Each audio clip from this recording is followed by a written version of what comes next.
No, so I didn't tell my friends at all. Like, I don't think any of them knew what I was doing. Like, Really? the people from back in school until probably the first article came out on Channel News Asia. Oh, really? So it was only until then that they really found out. They thought you were doing crypto. Yeah, probably. Or MLM or dropshipping or something. Yeah, it was overall a very easy experience to like go online, search for the course and sign up for it. So I just did it. I went for it. And yeah, after going through the first course, I was basically addicted to it. And that's why I just kept going for more and more and more. So your skills feature credit, you really like maxed out everything. Like, Yeah. The amount of time I spent just telling customers like, oh, I can't do this because I don't know how to do it. That still haunts me at night because You told customers that I don't know how to do it. I had to tell them that so many times in the early few years. Yeah, I would have gone for all those courses sooner. I would have started learning a lot sooner, and I wouldn't have taken 10 years to get to where I am today. What's up, everybody? Welcome to another episode of Yala, your thrice weekly podcast where we talk about the hottest news with a touch of what, Terence? Good old humor. Good old humor, man. Yeah, and I mean, emphasize on the word old. I'm feeling old. I'm feeling old. Because today we have a special guest who we just found out grew up watching our Ministry of Funny videos when he was in secondary school. When we were closer to his current age, right? Older than his current age. Yeah, monkeying around. Monkeying around on YouTube. Yeah, he was about to start his entrepreneurial journey at the age of 16, right? And that is the story of James Chu, the co-founder and CEO of Repair.sg. Good to have you, man. Welcome. I'm so excited to be here. Awesome. But just for the audience who may be listening for the, hearing your name for the first time, tell us what Repair.sg is. Of course. So Repair.sg is a company that does a lot of home improvement services. So this falls into 4 broad categories. It's handyman, plumbing, electrical, and air conditioning.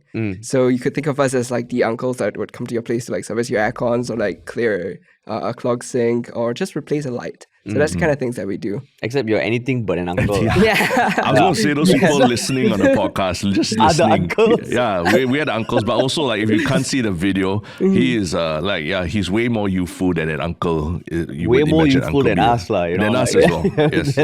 So like what I mentioned, you started your entrepreneurial journey at 16. Maybe you can give us a TLDR of like how things led to that. Of course. So at 16, I did my O-levels. Yeah. And after my O-levels, I decided I wanted to go to Polytechnic. And so between the end of O-levels and start Polytechnic, there's about a 5-6 month wait. And we kind of just, when I say we, I mean my brother and I, we just want to do something in that time. So for some reason, we were like, our logic was, well, we like fixing things, we like taking things apart, we like building things with our hands. Why not we try to do some like handyman services? And we started first like listing our services on like Carousel. We built a little website for it. And things just kind of started taking off from there. There was a lot more demand that we could supply, both from because we were kids just doing it ourselves, and also we didn't really have the skill to really get a lot of it done. Yeah. But it stuck with us throughout Polytechnic, and eventually when we were deciding whether to go to uni or not, we were just like, let's perhaps see if we can take this somewhere. But I mean, when you were 16, that was about what, 10 years 10 years ago, yes. That was 2016, when social media was already happening. Yes. And the concept of content creators, YouTubers, influencers, like, I mean, for you all to figure out, okay, let's go into fixing stuff. Yeah. Like, what's the deal with that? So we always saw it as a thing that we could do that didn't have much like upfront capital, because like all we needed to do was show up. If the job was assembling some furniture, we just show up, assemble furniture, collect money. Yeah. So it seemed very straightforward, and for some reason was something that we had some skill in. So that's why we went down that path. But you say some skill, like, yes. You mean like you did it at home or you did it like for friends? It's at home for fun, like for uncles, aunties, like things like that. So you were a tinkerer, like yeah, I guess so. Not very good ones, but yes. But then at the same time to kind of think about it as a job or a career, right? Like that also, I think you also must have had discussions with your parents about it as well, right? Yeah. So at the very beginning, we started it just as a kind of way to make extra money, right? So when we did eventually speak to our parents about potentially just doing this full time, I believe they saw it as a just almost like a joke, like just something that kids say because they would eventually, like, I would assume if I were in their shoes that they would be thinking like they would eventually grow up, go to uni and get a degree and then find a good job like that. So we did have that conversation, but I don't think that it was really taken very seriously. But at what age did you have that? So, I mean, you started it during that 5 to 6 month thing. Yeah. Like, right from the start, No, not right from the start. So it was a few years in because during Polytechnic, I kind of just did it as a part-time thing. I mean, I was working at it like essentially full-time after school, but still it was a small thing. It was just something that we were doing, not with the intention of really building a big business or anything like that. But towards the end of poly, when I had to like start thinking about like what next, right? Then that's when that conversation happened. I see. And how did that go? Like you said they thought it was a joke, but then... Yeah, it wasn't like a whole sit down, mom, dad, I got something to tell you. It wasn't anything like that. It was just more of a passing, well, we're doing this, why not we try to take this into a really big business and build a whole thing out of it. So yeah, that was more or less the whole conversation. But then, like, that means when you carried on with that, they were like, oh, he's just going to grow out of it. Or yeah, something, right? essentially. But like, how, was there anything you did to kind of let them know that this is, you're taking it seriously? Because, I mean, from what I understand, you also learned how to do plumbing. Yes. And becoming an electrician. That was outside of poly. Yes, that was outside of poly. At which point, like... So it's throughout the whole of the last 10 years. So, the whole of the last 7 years. So after poly, that was 3 years. And then, like, I do it with my brother. So, like, there's NS and all that thing as well. But outside of that, we also take courses. And we took courses in plumbing, in electrical, in pest control, in air conditioning. There's a whole bunch of them. And we just took them whenever we had the time, because a lot of these courses also, they have like a once yearly kind of cycle. So, and they do fill up quite fast sometimes. So whenever we could, we just went. So your classmates in those courses, like, would probably not... They were definitely older than I am, yes. So did you ever feel like, what am I doing here? Is this the right choice? I enjoyed it, to be honest, because it felt to me like the way I thought about it was, if everyone else around me was a lot older than I am and I couldn't find a single young person doing this alongside me, then eventually when I tried to do this at a higher level, I probably would have less competition. So that helped. I mean, it's interesting because we talk about your parents and what they think. But I'm sure there must have been social pressures in school as well. Because it's not just about, you studied this, then how come you're doing that? Yes. But it's also about, why aren't you, doing the usual student thing or going partying and going out? And then like, everyone, I want to be entrepreneur, but I'm going to like do a tech startup and all that. But yours is very, very much a hands-on thing. Like, how did it feel telling your friends, did it affect you socially and all? No, so I didn't tell my friends at all. Like, I don't think any of them knew what I was doing. Like, really? The people from back in school, until probably the first article came out on Channel News Asia. Oh, really? So it was only until then that they really found out.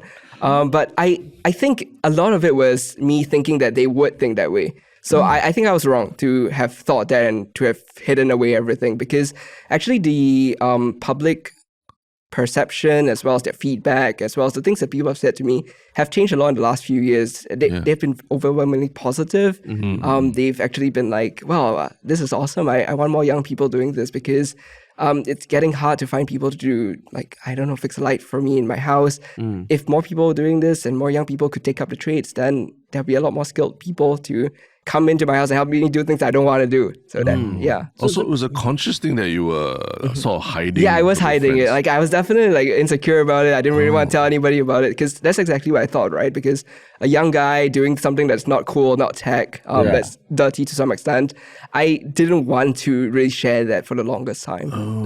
So that if you were in school and a light bulb flickers, you have to hold yourself back, is it? Yeah, so like when sometimes when towards the end of Polytechnic, we had some employees, and like if a customer called and there was some problem, I would just like dart out of the lecture hall and be like, hello, okay. Now I need to And settle no this. one knew, like... So nobody knew what I was doing. They definitely knew I was doing something. I never really ever explained what it was. They thought you were doing crypto. Yeah, probably. Or MLM or dropshipping or something. Yeah. So then when you look back, you said you were enjoying the courses, but yes, what were you feeling like emotionally? I mean, like I can imagine if you're having to hide stuff from your friends, your peers, was it a tough time? No, because so I growing up, I was always very like a quiet kid. I was very shy. I didn't really mix around very much. So to me, like being in this own world. I was kind of in this own world that I created for myself.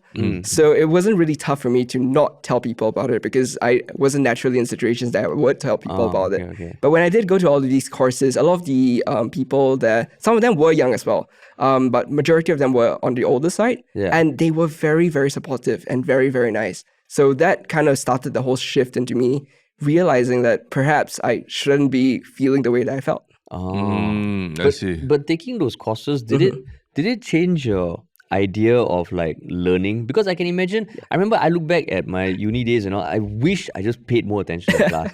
Because now I think it was after joining the working world, doing our own thing, I find the desire to learn is so much greater. Because it translates into actual stuff.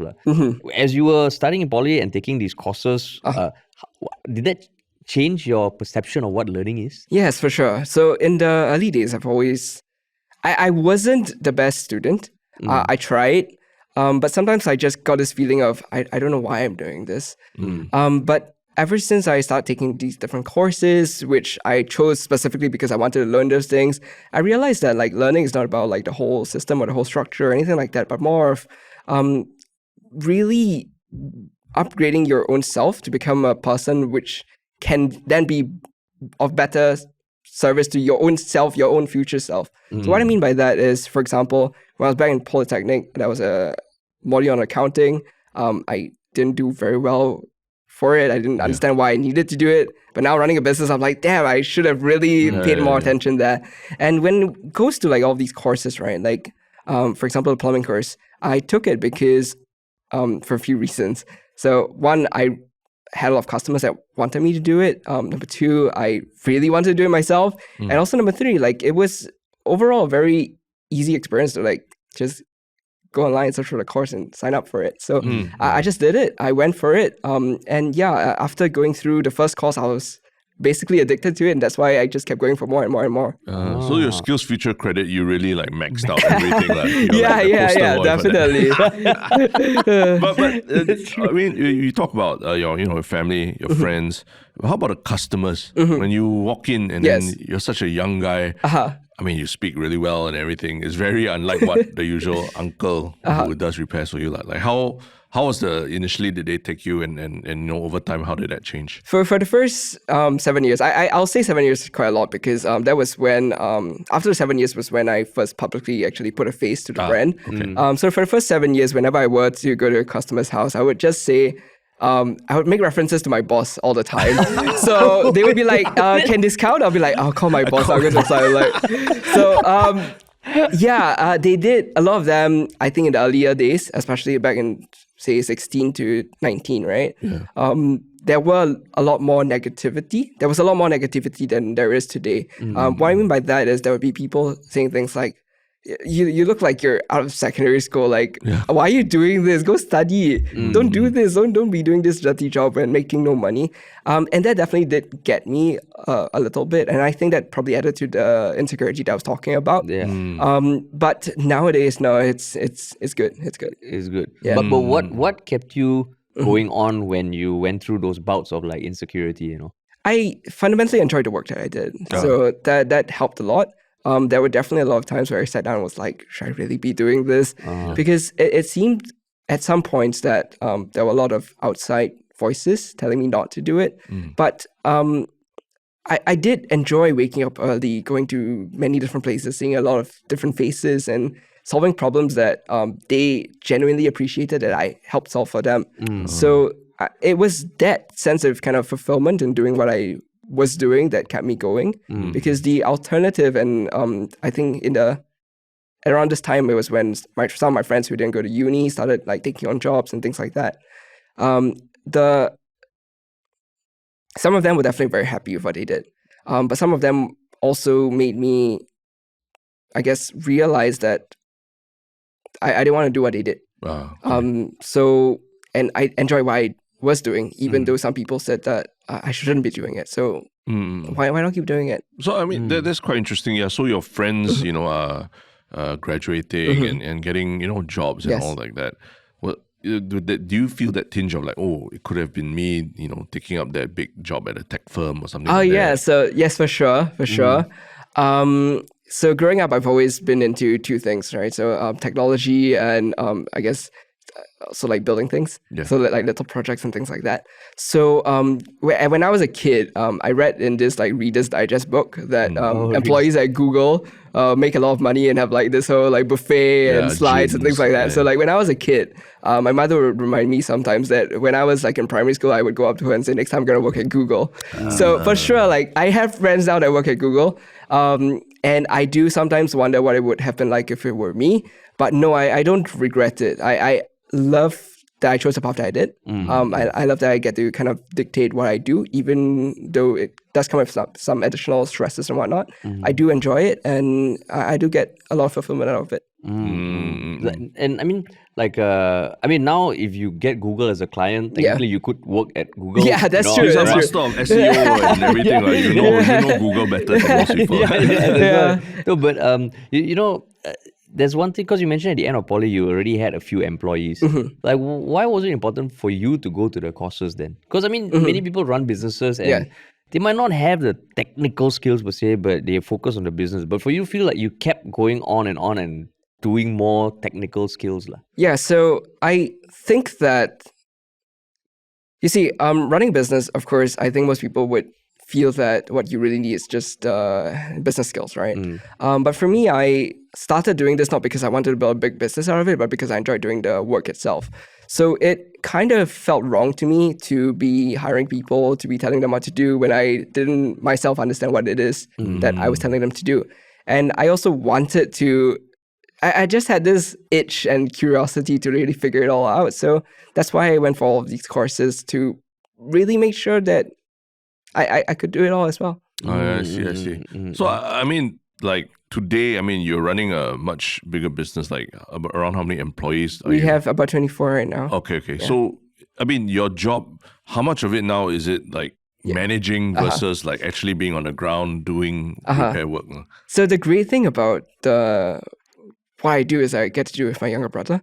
So he's a lot more operational, a lot more managerial than I am. I think he's excellent at those things. And that gives me a little bit more time to dedicate, perhaps, I would say, maybe half of my time to the actual technical stuff, the putting into place the systems for how things should be done, rather than just being 100% just executive running a business. I see. So yeah, that's another interesting aspect of your entrepreneurship journey, working with family, specifically your brother.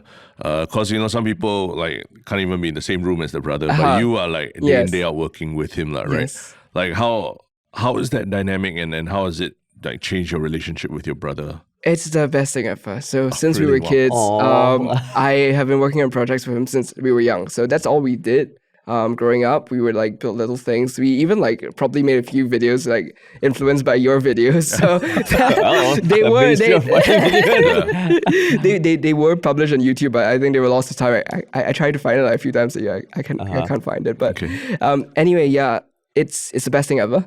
And the reason I say that is because my brother and I are very different people, but that's great because it complements both sides. Because the things that I'm good at, he's less, and the things that he's good at, I'm also less good at, or maybe just in terms of enjoyment.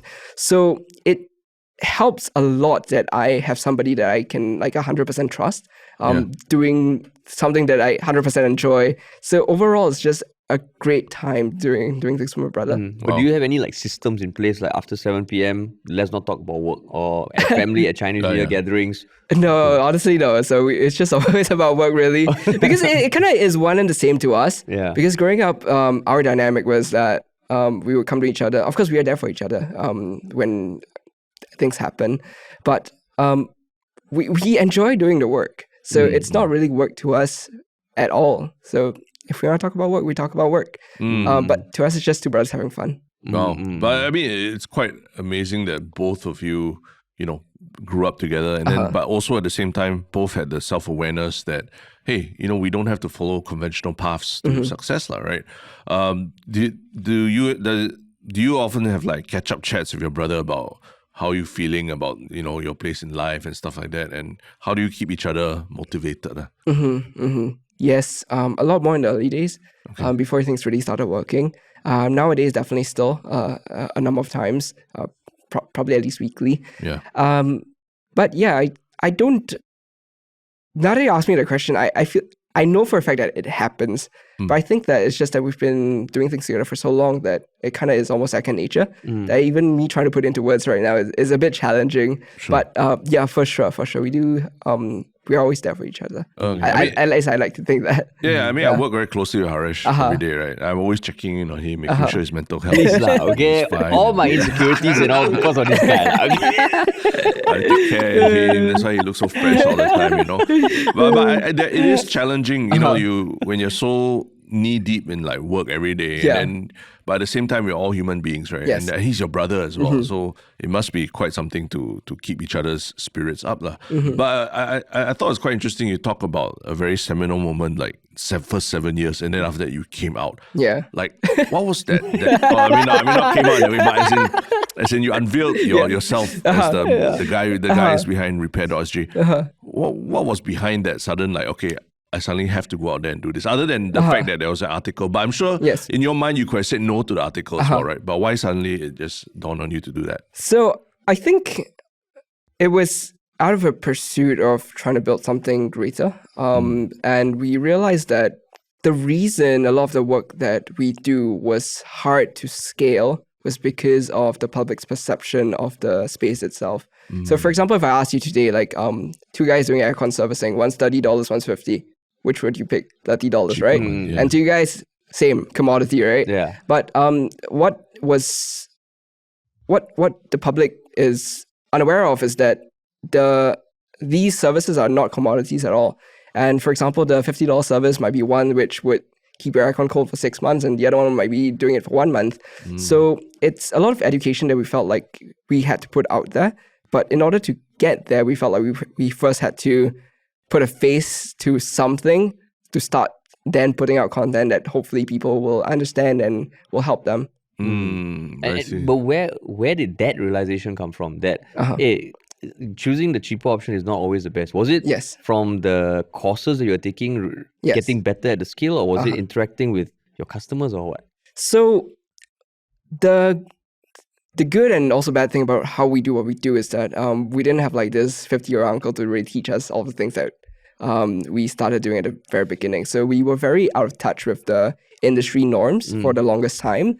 And so we kind of just figured out how we wanted to do things ourselves in the way that we thought would best serve the customers or ourselves if we were the customer. And then when we went out there and really started like doing more and more, we realized that customers would come back to us and say things like, wait, why is yours so cheap, so expensive, this competitor is so cheap? And then we would then ask more, like, so what did they actually do for that price? And we were like, oh, that's all? But then that's not safe, but then that won't last, but then that won't really work out for what you're looking for. But because there's so little content out there about the space that we're in and so little like public knowledge about it, a lot of people just see it all as one and the same. So I think that was just the first step that we had to take to try to tackle that problem. And you didn't want to go down the path of like, let's just race to the bottom, you know? No, for sure not. Because I realized that we started this to really enjoy the work that we do. But all of the companies or the people out there servicing customers with these kind of low prices, these like gimmicky packages and whatnot, they weren't there for the love of the work, but they were there just for the money itself. And if we had a really long conversation about that, lasted multiple days. We kind of came out of it with the conclusion that if we had to go down the route of just being the cheapest service provider for the sake of getting enough customers to make payroll and pay rent and whatnot, then what's the point of doing what we do? Because then the whole enjoyment, fulfillment, and the love of the work itself is gone. Yeah. So we took the other route, which is arguably way harder because it's much easier to just say, I'm $1 cheaper, just choose me.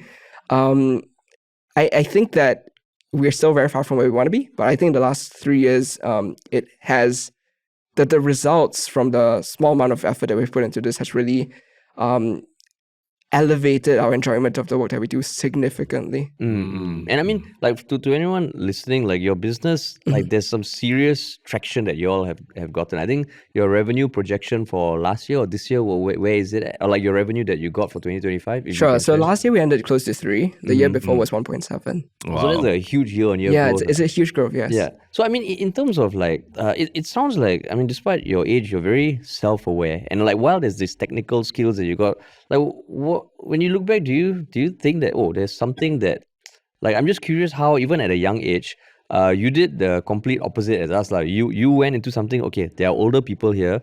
By the time I reach their age, I'll be really good. Two of us were like, you know what, let's enter an industry where everyone's half our age. Yeah, much and, and we were the uncles entering. So like in terms of when you look back, like how you can get better at technical skills, but what about the softer skills? Do you also kind of like read a lot, study a lot, talk a lot, or how do you attribute that sort of growth? Yeah, so I think it's really just throwing myself into situations I'm uncomfortable with. So when we did our first media thing with CNA, with 𝗍𝙗, amazing reporter and journalist, I was very, very like nervous and scared and all of that, but it really was her that shared with me about like how things really are, and I don't know, I just, before going into it, I was scared of media and putting my face out there and doing anything like that. But after that experience, I was just like, wow, okay, this is just a new thing I've learned and a new thing that I can, a new tool in my arsenal, I guess. Yeah. Do you have to do a lot of networking in your role as the CEO? I do. It's kind of like in different bursts. So I don't do a lot of networking, but the way I like to think about it is I'm offering a service that everybody will need at some point. Yeah. So it's really just how can I be useful to them when they need me. So it's not a lot of like, I don't know, going for dinners with people, going drinking and things like that. But it's really just, I don't know. I like to try to be helpful to everyone around me. Okay. So taking courses for all the technical stuff, that's you definitely need that, right? Yes. What about all the softer skills about managing employees or HR and stuff like that? How have you been learning that over the course of the last 10 years or so? Courses also. So yeah, some courses. So 3 ways. Some were courses. I think actually that was the one that I used my SkillsFuture credit on. Oh, really? Yeah. So. Do you remember what it was about? Yeah, it was something about HR management, something like that. Okay. Yeah. I remember it was this place at Jurong. It was very far away. Yeah. But yeah. Anyway, then I also learned it from just different people that I meet along the way. Because in my work, I've gotten the privilege of being able to speak with a lot of people that when I was younger, I would have seen as heroes. Yep. So I definitely learned a lot from these people. I mean, like you guys as well, right? So then also just a lot of falling flat on our faces. Sure. So many ways, but it's just waking up and going through the emotions, I guess. Okay. But I mean, at the same time, like you talk about, you meet a lot of people, right? Yeah. I'm sure the people that work for you, I mean, even the more technical side of things, they come from all different walks of life as well. So you also have to adapt how you speak to them. I mean, for you, you say the education of the customer is very important. How do you get, someone who maybe isn't as fluent in speaking English to customers? How do you train them to have that same level of service and education when they talk to a customer? This is an ongoing effort, I think, because, I think that where we are is a lot better than where we were when we first started. It's still something that I hope to get a lot better with time. I don't think there's ever an endpoint for this.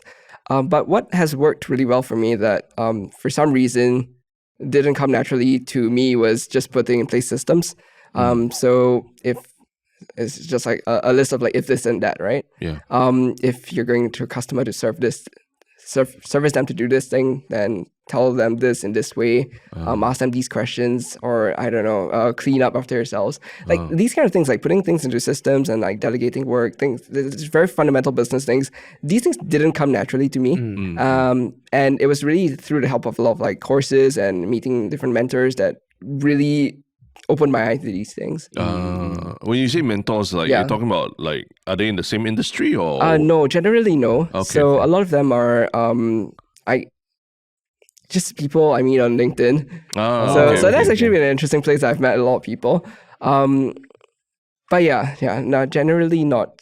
Actually, none of them in my field. But would you say you're someone who, like, I mean, a lot of people are on LinkedIn, but like it's all about posting about themselves. But it sounds like you use it to actually learn. Yes. Has that desire to learn increased over time, or has that always been part of your personality? It's definitely increased. Definitely increased. I've always enjoyed learning. But as I get older, I find myself like just craving like more knowledge. So it's definitely increased a lot. That's crazy. Like, I mean, you said as I get older, but you are like literally that's right. You're just born like, 2 years ago, man. You still have like 5 years to go before you reach our ages when we started doing Ministry of Finance full time and all. So then you know about like I think you mentioned also that what you like about your business is that it's a painkiller, not a vitamin. Like it solves actual pain. So that kind of relates to skills that are technical, right? But do you think that the skills that are not so much about solving problems, but more about a hobby or a craft, do you think those courses get a bad rep unnecessarily, or how has your view on them changed also after going through a learning journey of your own? Yeah, for sure. They do get a bad rep. Yeah. They do get a very bad rep that I don't think is justified at all. For the reason that a lot of the things that I do, a lot of average Singaporeans would see them as hobbies you would do for yourself, or like just things to like save money. Woodworking. Why would you take out woodworking, right? Like you're Singaporean, you live in a city landscape. So, but I know like so many people that have started out like taking one of these courses, getting their hands on a few tools, just building something on their own, and that sparked their whole arc of realizing that they find a lot more fulfillment and enjoyment in these little crafts than what they were doing in corporate. And so, it doesn't make sense to me that people are saying things like these courses are meaningless or useless or don't provide any value, because the amount of things that I've learned personally from all of these courses have been immense. And also from many of my friends. Has there been what people think of as a frivolous course that either you or someone you know has taken that you feel actually, that provides you with so much more? Oh, yeah. So for woodworking, so that's exactly the one that I would have brought up, because I know two friends that last year started the year with a woodworking course, and now both of them have like left corporate, start their own like woodworking classes. Wow. They are now, the number of people I've seen take courses like this, and then that unlocks something for them, even though the majority of the public would see it and think like, who would ever get value out of this, have been so like, it's just been crazy. Oh, shit. So, I mean, when you see that, a lot of Singaporeans have those kind of perspectives, or you see they don't, use their skills future at all. They think that they won't use it at all. Yeah. Like, how do you feel about what that says about us as a country of Singaporeans? Well, I think it's easy to put down like what you don't know. So, I mean, to these people, I would just say, just try out one course. Just find something that seems at least a little bit interesting. Yeah. Give it a try. Like, it changed my life. I'm sure it'll at least impact yours in a positive way, at least a little bit. Yeah. So, in that sense, a lot of people are, they are taking courses, but they're taking courses like about AI and stuff, like, right? Yeah. For you, like, where does AI fit into your business? So I do love AI. So really? Okay. Absolutely. And I see it as it's been a great tool for us. Okay. Because what we do a lot is communications. We have to do a lot like service reports, quotations, invoices, things like that. And those are the part of the work that we don't enjoy, that we hate. Like what I would rather do all day, at least back when I was actually doing all of the work myself, would be just to be doing the work myself, not like writing out paperwork, submitting documents. AI has taken care of like the vast majority of that for us. So after a job is as simple as just pulling out my phone, sending in a voice message, and everything just gets settled on the back end. So I do love a lot of the advancements that AI has brought us. But is there a concern that at some point, you see this Boston Dynamic robot Yeah, and all? Is there part of you like, okay, we got 9 years before our jobs go out? So how I like to see it is, at least what I hope is that what is replaceable is the very systematic, manual labor, no human thinking kind of roles. So what I mean by that is I have a good friend that is in robotics. He runs a company that raised $2 million building a toilet cleaning robot. So it's literally an autonomous, you put it in your facility, it goes to the toilet at night, and like lifts up the toilet seat, starts spraying the water, dries it, things like that. And when I first saw that, I was like, oh damn, this is gonna take up a lot of jobs. And I had a conversation with him, and that's kind of what he told me, which was that the only reason I can do this is because all of these processes are just step 1 to step 100. If you need to go there, look at a light, and then determine based on the broader context how that light is wired up, what type of light it is, what potential problems there is, and do a bunch of tests. The agility of these robots and the capability of their thinking is nowhere near where it would have to be in order to replace something that's like that. Oh, I see. So there's still that human element. Of course. Is that like what you enjoy about the work the most? Because you mentioned you enjoy the work and all. But to be honest, I saw one video of you changing a toilet seat cover. Yes. And then you take it out and you can see the stains and all. Yes. And I was like, what's going through your mind as you're doing that? Yes. Like, what do you enjoy about the work? Okay. I know which one you're talking about. It's gross. It can get a lot more gross sometimes. It was a bit of a curve to get myself to be okay with all of those things, because like growing up I didn't really like icky stuff very much. So but no, I enjoy it deeply, and the reason I enjoy it is because the customer has a toilet seat cover, really gross, really broken, that they had wanted to change for a long time. I can do it. I have the skills to do it. I know how it works, and just the whole process of showing up for the customer, them appreciating that there's someone here to help them with it, getting it done, and then seeing the looks on their faces, that just, it makes my day. It makes my day. So I try to take myself out of some of the elements sometimes. But other than the gross, icky stuff, the rest of it is genuinely fun. So, I mean, if you look at, young people today who maybe read your story and then they're like, hey, this is interesting, I also want to pursue it, right? What kind of advice would you tell them, especially, or even to that young James who was for 7 years didn't tell his friends about what he was doing? What advice would you give to these young people who might be interested in the space that you're in, but also a bit apprehensive about it because of the pressures in Singapore and all? So, if I were just to think of myself like back then, the two things I would tell myself is, number one, just don't be so afraid of what people think about the work that you do, because I think in every role that you take, like regardless of how the supposed perception is, there's always people that see value in it, and it's those people that really matter. And then also on a second point, I would have gone for all those courses a lot sooner, because the amount of time I spent just telling customers oh, I can't do this because I don't know how to do it, that still haunts me at night, because you told customers that I don't know how to do it. I had to tell them that so many times in the early few years. It keeps you up at night. It keeps me up at night, because now I wish I could go back to them and be like, look, I can do it now. Please call me when you have a problem next, because I felt like, you see, when people engage our services, they look at us as people that can help them with a problem. For me to then go there and say, sorry, I can't help you with your problem, it just feels like I'm letting them down.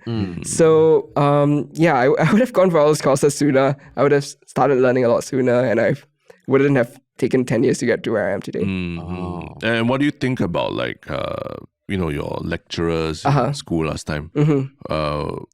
I'm not sure how many of them already know what you do and all. Like, have you spoken to them and what do they think about everything? I've not spoken with any of them since. Okay. The one lecturer I found on LinkedIn didn't accept my connection request on LinkedIn. So okay. Anyway, that aside, I think that as a kid I was very naive. In the sense that for some modules, like for example the accounting one, right?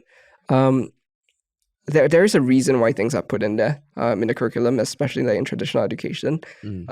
Things that I didn't do well in secondary school, I wish I did, because back then as a kid I was like, when am I ever gonna use this? Now I'm like, shit, I'm using it every day. So like I just wish I had put in more effort into just overall just education as a whole, not secondary school or courses or anything like that, but just as a whole. And what did you study in Polytechnic? I studied business. Business. Yes. It's quite relevant still. Yeah. Quite relevant. Quite relevant. We also studied business, right? Yeah, we did. We did. I mean, quite relevant. Quite relevant. Quite relevant. I studied engineering. Somewhat relevant. So, I mean, just thinking ahead for the business, because you've essentially brought it from like, what was like a 1-2 person kind of almost like freelancer kind of operation into, something that's big, growing multiples every year and all. Like, what do you hope to be doing this in the next 5 years? Like, what's the roadmap for you when you think longer term? Yes, I still do hope to be doing this. I think that we're still very far from where we want to be, because I think just comparing the number of households that are in Singapore and the number of households we have served, it's still a very small percentage of that. So, and I do genuinely believe that the kind of services that we offer, the way that we offer it, the price, the quality, the service, everything like that, is beneficial to the customers that we serve. So I hope to, in the next 5 years, just kind of expand on that, get the brand out there a bit more, service more customers, and just service them even better than we are already today. So I mean, that's looking forward. But I mean, like what you say, you feel there's a lot of potential. I mean, you've already achieved a lot of traction. But just like how there was that moment where speaking to the media, you realize, hey, I need to do this. Yes. What was the moment you realized this business actually has potential? Yeah. Wow. Okay, that's an interesting question. When did I realize this has potential? Potential in what sense? Like to commit fully. To commit fully. Because you mentioned that you were dabbling before you went poly, and poly you were doing it by the side. After poly, you told your parents, I didn't want to. There must have been a moment where you realized, okay, this could actually be my thing. Yeah. So this was back in 2021. After that long conversation that I had with my brother. So after COVID, like after in the midst of COVID. So in the midst, like towards the end of it. Yeah.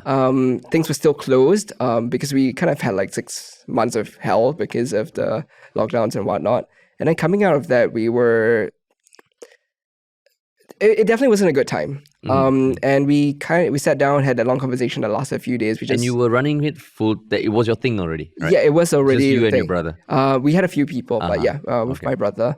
And it always just came back to we started doing this because we enjoyed the work. And if we aren't doing something related to the work that we enjoy, what would it be otherwise? We already have something going here. It's not anything major, anything life-changing, but we do still love it. So why not see if we can take this even further, try to build a quote-unquote successful business out of it. And then if that doesn't work out, then we'll look at other avenues. But until then, we'll just lock in, tunnel vision, focus on just this. So in your mind, I mean, what was the plan B in your mind? And how much time did you give yourself? We gave ourselves, I think, a year. That was the timeline. I didn't have a solid plan B, but I've always been, once again, interested in tech-related stuff. So perhaps I would have, gotten an internship somewhere, learned a little bit, perhaps someday try to build something. Yeah. But there wasn't a real one solid plan B. So even then, that feels like a conversation that you had, that you all came out of it deciding you're going to lock in. Yes. But what was the next milestone where you realized, oh shit, this might actually work? I think that's where we are right now. Because revenue numbers look good. Yeah. I can't deny that. But the margins in this industry are not high at all. They're actually very low. So it's not like I'm over here taking home the income of some really, really large employee at some large tech company. So I think that's where we are right now, where we are realizing that if we really keep at this, try to build this out, it could really be something that defines all of the work that we are doing in our 20s, 30s, and maybe beyond. I see. So that means it's still early stages. It's still early stages, 100% still early stages. So for you, like, what would be like a personal measure of success? Would it be having a fleet of your vehicles at NDP going down? Or is it like that'd be cool. receiving a National Day award? Or like for you, like if you could really say like, wow, my parents would be so proud of me when they see this. I mean, those things that you mentioned would be really cool. I'm not going to deny that. But I think that I have a more simpler approach to success, which is that if I'm able to, I guess, live my life, take care of my loved ones, and the people that I serve, then I think that's good enough for me. Oh, whereas humble. Yeah, whereas Terence will be like, airplane, F-16 and all. For me also, I need an airplane. I need to be on one of the red lions coming out. The parachute. With that said, I'm not going to say no to all of those as well. Wow. So then, so much has changed for you personally. And you mentioned that now when you tell people, when they see you doing this work, they're like, it's almost like, what, good on you and all. Yeah. Do you think that is a result of the success of Repair.sg, or do you find mindsets also changing? Mindsets, definitely. I don't think that it was me or my brother or my brand that really changed the whole market. I think it's just right place, right time for us. The broader society, I think most of my customers don't even, maybe half of the customers know who we were prior to engaging us, but there's also the other half that doesn't. And even those customers, their mindsets, like listening to them talk, listening to the things that they say, is like night and day compared to when I first started. When I first started, it was genuinely quite negative. It was really like, young boy, why are you in this? Why are you doing this? Just get out of it. Nowadays, it's, you're a young boy doing this. That's actually good. That's the future. We need more people doing like trades work and things like that. So it's night and day. And I think it's a mindset shift that's just happening because of, I don't really know why, but it's definitely a mindset thing. And amongst your peers or the younger folk, how have you seen a change, if any, in terms of how they think about careers like this? In the last 1-2 years, like I think I've been able to help like speak at a few of the career fairs and whatnot, and like the career days at like different schools. And the number of people that actually showed up and asked me questions about being in the field actually genuinely surprised me. Because when I first got an email like inviting me to one of these, I was like, why would a 12-year-old like be a plumber? And then when I went there and started like sharing about the things that I did, a lot of them were like, wow, that looks so fun. I don't want to sit in an office 9 to 5. I don't want to like just be stuck behind a computer. I want to go out and have these like little adventures, serving all the people around me. And yeah, I think it's just a different time. And why do you think that change is happening? I think there's a little bit of fatigue with the whole idea. I think that over the last 30, 40 years we've had of success is getting great education and then finding the largest company you can work at and be just someone there. And that's not to say that it's a wrong choice. I have plenty of friends in really large companies that love their job. But likewise, I have plenty of friends in large companies that hate their job. And I think it's to those people which are starting to realize that they have another option, which is why like the fact that there are more accessible like courses and classes and things like that these days, that it has helped a number of them make that jump from something that their parents or society would have told them is good, but they hate, to something that society previously would have said is not good, but they love. And just seeing that is great. I'm excited for the future. Well, what's blowing my mind is that all the realizations that you're having are things that probably only at 35 years old then I figured out. Like, you know, like what you say about your friends who some love their jobs, but some really hate their lives. And yeah, maybe only later in my 30s, then I was like, oh yeah, actually there's a reason why they envy or respect what I do. So it's because of that, you know. So for you to have that realization at 25, I think it's like it's either it's super amazing self-awareness or something just I mean, maybe your friends also, they were very honest with you and shared everything. Whilst my friends are all like driving Lamborghinis, so I'm like, that looks like a good life. Big friends are these big friends. No, but it's true. Yeah. Like I would say even up till like 2 weeks ago, when I meet some peers, who feel like they're at a different stage of life, then I'm like, shit, like not to say that I regret, but there is that feeling. And I mean, after, normally, I already know myself, it would reach a point where I'm like, oh, did I make the right choice? Afterward, I'm like, what am I talking about? I love what I do. Yeah. I like what you said. I can take care of my loved ones. And like, I feel excited. And what more can you ask for? But I still catch myself in that years of like social training and stuff like that. It was tough. It was tough dragging you kicking and screaming from the corporate cushy job that you had before into doing like this, Harish. I won't deny that Terence manipulated me into doing this, and I had no intentions of being in front of the camera, right? But it was like Terence, like I already wrote the script, came in front of the camera. I was like, but I mean now he knows he can't survive without me, lah. So I mean it worked out well. But I mean it's very refreshing to hear like your take, especially given that I mean as much as I feel Singapore's the expectations of like a paper degree, there are many different pathways to success. I still feel there's more talk than actual action, lah. But it's very inspiring to see people like you actually really like walk the talk, lah. And do you sometimes feel that now, oh shit, there's more pressure on you as a role model? Because I'm sure people look up to you. I mean, just hearing your story, it is very inspiring. Does that ever like, oh shit, I have less freedom now to just more people are watching? I think sometimes I do think that, but I think broadly, I try not to think too much about it. I don't think that I am really known or really a big role model to a lot of people, but I like to look at it as, well, I would be happy to sit down and share everything that I've done, and I wouldn't feel bad about anything that I've done, and as long as I keep living my life that way, I don't think I have anything to worry about. There'll be no parents who have come to you, don't tell my son. No. In the early days, yes, actually. Oh, really? Yeah. So I think I told this story once. In the early days, I was at a job I don't remember what it was to do anymore, but it was this father with some children, and they I heard from the side of my ear, like they were in the room, I was outside on a ladder.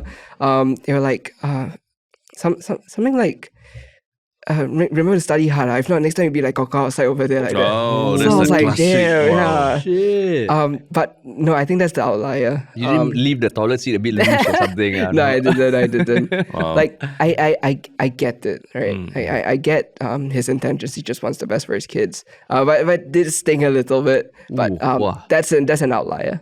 No, I mean, we get it. I'm sure we get it also. I don't know if you heard before. Of course. Definitely. Like, I mean, even at family gatherings, everyone working out. Oh, how's your hobby? Your little passion project. It's good. I'm like, it's fine. So it's still like, I get what you mean. But then on the flip side of that, when with more people, young people interested to, pursue what you're doing also, do you feel worried that there'll be a lot of competition or people just doing their things, they're doing their own things at home or taking their own courses? No, not at all. There's so much more, there's so much less supply than there is demand in the space. Even if like this podcast inspires like 10 people to come out and like quote unquote compete with me, I wouldn't be worried because I think it's good for the broader society that there are more people doing the kind of work that I do. And if that means that, I don't know, I have a little bit more competition, so be it. But when you say good for the broader society, like in what way? So a lot of these services that I do, a common feedback we get from customers is that they are very happy to have found us because everyone they've tried before this have not been reliable, have not shown up, have just not given them a good experience. And that indicates to me that the supply of people that's willing to do this kind of work in a, I guess, honest, proper, professional way is a lot less than there is demand for it. So if more people were to do it, it's not like I can service the whole Singapore myself. It helps society in that way. But do you find that, now, like there's all this talk that the kampong spirit is gone, and you know, people live. You can have multiple neighbors, but you live in your own silo. Yes. Do you feel that also people are craving human to human interaction? Yes. What you do? I do. I don't really think I can explain it very well, but yes, that's definitely. Like what makes you think that? So in just even in the last 10 years doing this, back in the early days, whenever I go to a job and they would be like saying things like, oh, my neighbor tried to help me fix this, right, but I cannot fix it. Nowadays, it's just everyone's silent in their house, all the doors closed, especially in all the newer estates. Yeah. It's just closed doors, empty walkways, and just silence. Yeah. So it's a very different feeling going into a job 10 years ago than it is today. Like, I mean, people are like more chatty. More chatty. Really? Like even when I'm like doing work in their house, they would be like, hey, neighbor, come over. This is how you do this. Then I'll just like show them how to change like little things. But like nowadays, like that doesn't really exist anymore. I mean, the truth is also that in Singapore, we grew up in quite comfortable bubbles. I'm quite embarrassed that I can't do a lot of the stuff at home, like, you know, fix very basic things at home. And I always feel like I should learn more and do more. But at the same time, I want to do it properly. So getting someone, you know, professional to come and do it actually is a much better solution in the sense that I see how it's done professionally. And bit by bit, if I can learn a little bit here and there and just, you know, small things like change bulb, I can do. But in Singapore, we're losing a lot of that spirit of just being able to fix things yourself. But we do live in a very busy society. So it's like, I get it. I mean, after a long day of work, you just want to go home and rest. Not like figure out how something works. I mean, Terence, it's interesting you say that at home, you know, fixing a light bulb is a big deal. Because in the office, whenever I try and fix you, he just mocks me. He's like, stay away from that, okay? You'll break it. You don't know how to do it, okay? Because there are some people who, you ask them to fix something, they end up making it worse. No, so mine is a flip. At home, I fix most things. Yeah. But in office, Terence, he feels he can fix anything. But now we find out he can't even change the light bulb. Some light bulbs can. Some light bulbs are okay. So I mean, like, going back to like looking forward, like what do you find exciting about the craft industry or like the more technical skills industry? Do you think it's a trend we're going to see more and more young people taking it up, or like in general, like does international potential for your business excite you? What excites you at this point? I think Singapore is very behind on the whole trades thing, in the sense that if we go over to, say, Australia, this is a respected professional field that pays very, very well. Some even compared it to like the salary of a doctor. But it does definitely seem to be like the tides are shifting in Singapore. Things are getting better. A lot of younger people are taking it up. And I think it's going to be great, just overall. Well, that's a very nice way. It's going to be great. I was just listening to another podcast this morning about how the world is going to a dark place and all. But it's nice to hear that you think it's going to be great. And when you say great, you mean just as in everything, the profession, the industry, the potential? Yeah, just as a whole. In the early days, if you asked me this 10 years ago, I would have said it doesn't look nice. Nowadays, especially in the last 1-2 years, with a lot of talk in the media about the trades, the blue collar work, I think sentiments are shifting. I think younger people are getting more excited about doing things themselves. And also, I find that a lot of the younger people in the industry are more willing to be friends with competitors and share, which is why I also encourage competition, because like the number of people that I've met that do similar work that I've done and are friends with mine. In fact, I was just on a WhatsApp chat with a friend right before this, and he was sharing with me how like some sliding doors are like some weird mechanisms, and then he took like a whole picture, like sent me like where to buy everything, like just out of the goodness of his heart, I guess. So people are more open, people are more willing to share, and the whole industry has gone from feeling very negative and dark in the early days to really light and positive nowadays. Wow. That's awesome. Wow, that's such a positive message. It's like the early days of YouTube. Early days of YouTube. But just in contrast with everything we're reading, the news, dark skies ahead, or like AI is going to replace all jobs and everything. It's very interesting to hear from a young entrepreneur, I mean, he's been doing it a while, but still young. Just being very optimistic about the future, even in a small market like Singapore, right? Yeah. And I mean, I think what I also really like is that human to human is still you are interacting with a human. Yes. You know, and I think it's always nice to hear businesses that are focusing on that, as opposed to businesses that with our new software you can fire your marketing team. Then it's like that's not good. Yeah, that's not good. Yeah. But yeah, man. I mean, thanks so much for sharing. Super inspiring. We just have that one final question of the One Shiok Thing, which we can go first. So you have a couple more minutes. But I guess one thing is like to also like if people want to like get your services and all, basically where should they look for you? Oh, just come to our website, Repair.sg. You can find all the services that we do, contact information, everything there. Okay. And to learn about your musings about entrepreneurship and all, where do you go? LinkedIn? I don't really share it anywhere yet. Okay. Someday when I do, I'll put it out there somewhere. But you can follow our Instagram as well. We do post sometimes here and there. Okay. Can they buy your t-shirt? Do you want to? You might want to think about that. You never know. I've had a number of people ask me about it. I've just been giving it out for free. You guys want some? Sure. Okay. That'd be great. That'd be great. We can do a t-shirt exchange. Sure. I would love that shirt. I would love that shirt. Awesome. Okay, cool. So for the One Shiok Thing, Terence, you have your One Shiok Thing. I do actually. I'll just quickly pull mine up. Do you have yours ready? Yeah, I got yours. I got mine. I mean, so the One Shiok Thing. So I mean, there's this Instagram account called Meta Neuroscience, which I chanced upon because they went viral recently. So, okay, basically what they have on Instagram is train your brain to be happier. Join the world's first emotional fitness club backed by neuroscience and rooted in community. But I mean, aside from what they do, what went viral was the guy behind this. I mean, if you go to their Instagram, it's a lot of videos about how, just to spend more time in the sun because it releases certain chemicals for your mental health and all that. But the one video they made, this guy bought an old payphone, and I think in San Francisco, he set it up, and a corresponding payphone in Texas. I mean, it's a payphone, but it's a Bluetooth phone, and it's just like call a Republican, call a Democrat. Because now the US and the world in general is so polarized. So they just have these two phone booths. I don't know how it works, because if you pick it up, I think the other side will start ringing and someone else can just pick it up. And it's to foster conversation.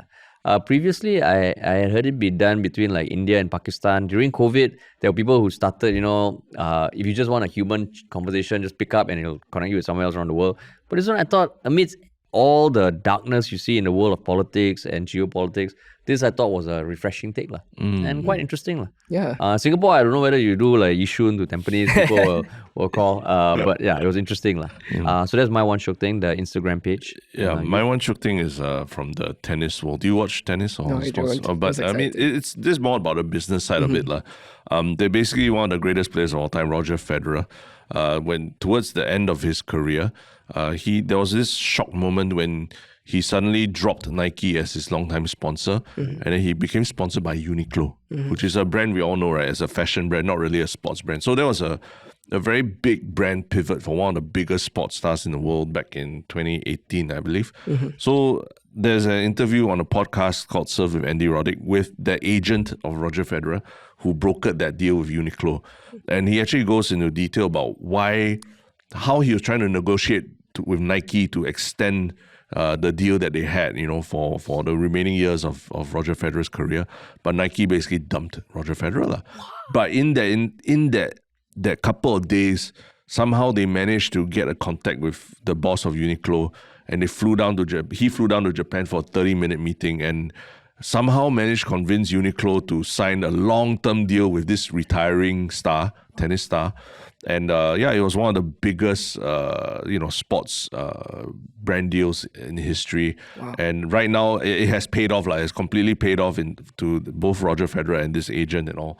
But just the story of how they had to navigate, being dumped by Nike, and then now, and then rethinking how to market, an aging but still very capable star. So Nike dumped him just on the basis that he was going to retire soon. Yeah, and he hadn't won majors in a few years at that point of time when they were negotiating. then he suddenly had an Indian summer, and then he won like 3 more Grand Slams after that, right? It was in that 13-month period of negotiations where Nike, he went back and forth with Nike up to the last day. He's still trying to get them to extend the contract on the last day of the contract. But they said no, and then suddenly there was this half-hour meeting with Uniqlo, with the boss of Uniqlo. What was the size of the deal? With Uniqlo? Yeah. I can't remember. It was like huge, and it was like for 10 years, like at least 100 million or something. But it was just interesting because, you know, when you think about like being an entrepreneur, running a business, at times you feel like everything's falling apart. Yes. And then out of nowhere, suddenly there can be this new way of doing things or a new white knight that comes in and just makes you rethink, you know, it's not just about sports, it's about fashion, it's about, you know, about a lifestyle kind of thing. And how do I integrate that into the next 10 years of my life when now you're 25, but when you're, you know, 35 or 40, then you got family, kids. Can you be running around doing as much as what you do now? You know, it's a bit different now, right? Wow. So when I listened to it, I was like, wow, okay, to hear it from the agent is quite refreshing. Yeah. Well, it's a $300 million contract for 10 years starting 2018, which includes a clause to pay him regardless of his playing status. So even if he retires, he gets $30 million a year. Wow. Holy shit. So it's just interesting listening to how the agent thought about it and you know, the things that had to line up for it to happen. So it's a podcast from the perspective of the agent. They interviewed the agent. Oh, it's an interview. Okay. So it's by the podcast by Andy Roddick, who is an ex-professional tennis player as well. I see. But he was just talking to the agent. I had no idea who this agent was. I've never heard of him. I know Roger Federer, I love him, but I had no idea about this agent. But I was like, oh, this title's interesting. Then just hearing the story is quite fascinating. Wow, that's cool. Gotta catch that. All right. James, over to you, man. Yeah. Okay, so I gave it some thought. I don't really know what I was gonna say, but so growing up, I've always enjoyed like 2 things, right? Technology, business, a bit of like building projects here and there. I think a movie I watched very early on that really inspired me to do a lot of things that I do is called The Social Network. It's a movie about the start of Facebook. Its ascension and a few things like that. That was when I watched it in my 30s. I mean, this is completely a stars aligning. I'm literally watching it on Blu-ray now because I have a Bluray collection. Just 2 days ago, I just started watching it. It's great. It's great. And I think it's something that I don't really share very often is that like on the weekends, like when I do find time for myself nowadays, I enjoy programming a lot. I'm not very good at it, but it's a lot of. I think that movie inspired me to do a lot of things. It inspired me to like start building, to like pick up programming, and a lot of different skills that has really paid dividends over the years since watching that movie. So, but other than like things I've taken away from the movie itself, it just is, in my opinion, a masterpiece. And it's just a great movie. Yeah. No, but like. I can imagine people watching that and thinking, I never want to be in tech. But you came out of it thinking, I want to. I was like, I thought I also learned that you'll be a jerk if you want to be like Mark Zuckerberg, right? Yeah, it's just more of what he has built and the meaning out of it. Of course, I don't want to end up in, I'm not going to spoil it, but yeah. It's inspiring. So Social Network is the One Shiok Thing. I mean, it was a really good movie. It was by Aaron Sorkin, right? Aaron Sorkin wrote it. David Fincher directed. Yeah, it was good. And the performances were amazing. But I'm rewatching it for I don't know how many times, but now in like 4K. And the details when you see like, you know, really clear, and then you rewatch it and you just understand the script a bit better. It's quite mind blowing. But at the same time, it really was a product of its day. Like Facebook today, Mark Zuckerberg today is so different from what it was like 10 years ago, 15 years ago, right? And you can totally do another movie about him. I think it's also exciting that 𝘐𝙗 is in Singapore, like is a Singaporean now. So there's that addition. So there's that as well. And then when I remember watching it, there was the founder of Napster. Which was something I had used before. I think you were born past Napster. I was like right after it. Around it. Unless at 3 years old you were Napster. Correct. But I mean, thanks so much, man, James. Awesome talking to you. Really awesome to see what you have built, and all the best for the future, man. Thank you so much, and likewise. Inspiring, even not just for people younger than you. I think even people older also. There's a lot to learn from your self-awareness of where you are in society and all that. Appreciate your kind words. Cool. Awesome. And to everyone listening, thanks for listening, and we'll talk to you all soon. So Terence, how did you find that conversation with James? I felt a bit of shame.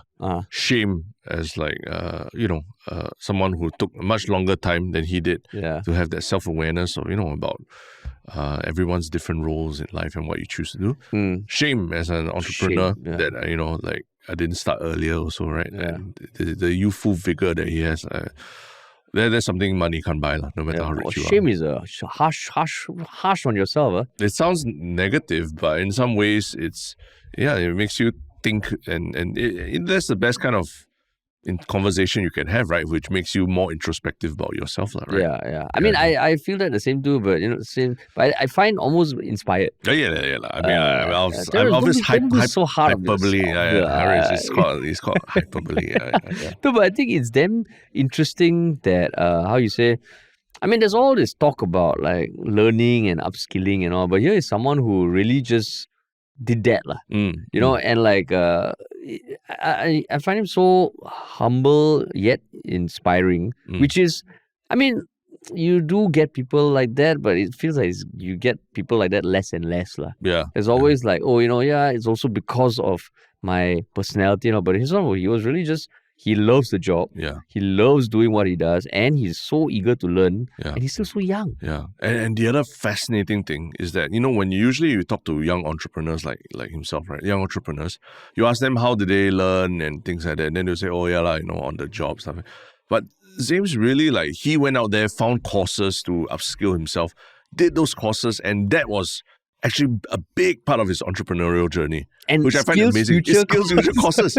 Yeah. Most of the time, people talk about skills future courses, mid-career switch or things like that, right? But for him, was an instrumental part of preparing his role as a leader, as an entrepreneur. Yeah. So it really tells you that the courses that you see on Skills Future are also an instrumental part, even as a very busy entrepreneur, as a very busy young man who's got employees, everything. You can still find time to go and take courses and upskill yourself. Yeah, and I mean, we know this episode is sponsored, like we're working with Skills Future on this. But the fact that he said that, because it wasn't even like I took a course in a Bali retreat, with 6 other founders that changed my life. No, man, his Skills Future. Hardcore skills. Yeah. Hardcore skills, work like with uncles and aunties by his side, learning a trade. And I would say that I've never felt more inclined to take a Skills Future course than I have after talking to him. So you share the shame that I feel of course. That we've not. We have these resources for us even as entrepreneurs. Yeah. But we don't think about how can I upskill to make myself an even better entrepreneur.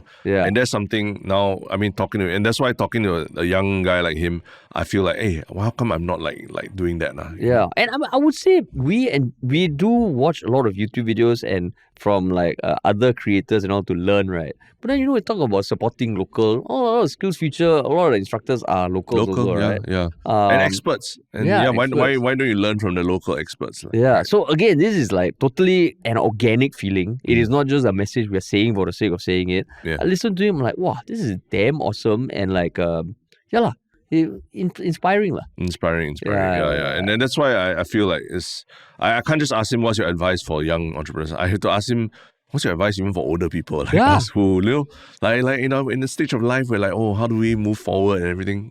I saw one video of him where he was talking about how they have an automated system to deal with WhatsApp messages and putting it. There was like, we got to talk to him. we need to talk to him.